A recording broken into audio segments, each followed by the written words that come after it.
Mainit na usapin ngayon ang tumitinding political division sa bansang Pilipinas.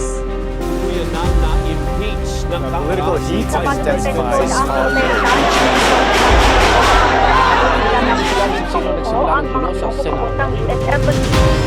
marami ang nababahala sa mabilis na pag-init ng sitwasyon habang sari-sari ang opinyon, akusasyon at emosyon na bumabalot sa sambayan ng Pilipino, lalo na ngayon.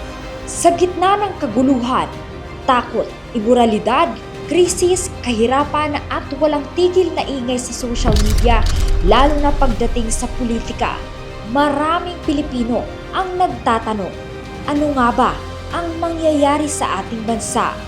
May pag-asa pa kaya?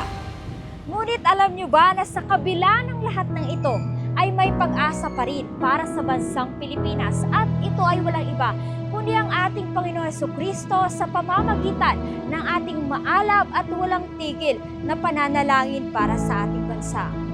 Katulad na lamang ng kasalukuyang nagaganap sa Ministeryong Jesus is Our Shield Worldwide Ministries na walang tigil na nananalangin para sa kaligtasan, kapayapaan at pagbabago ng bansang Pilipinas. The reason why God raised us up is to pray. Pag magulo ang bansa,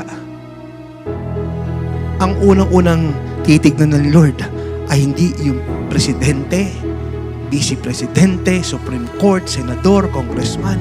Ang unang-unang pinapatawag ng Diyos ay yung kanyang mga anak.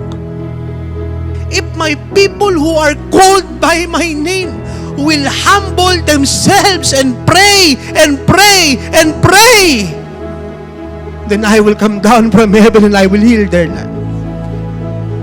Kaya naman, pinapaalalahanan ang buong body of Christ sa bansa na huwag nang makisa pa sa kaguluhang nagaganap ngayon.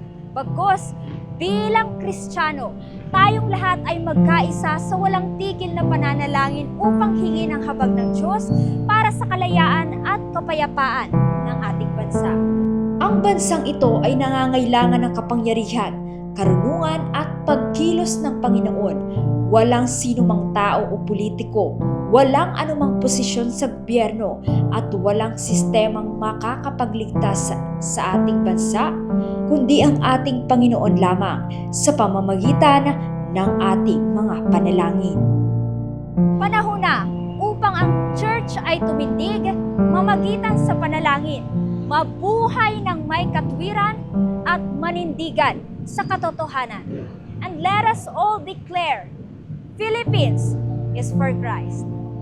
Ito si Glyza Bariso para sa Victorious News. Walang kinikilingan, walang halong kasinungalingan, pawang kaligtasan lamang.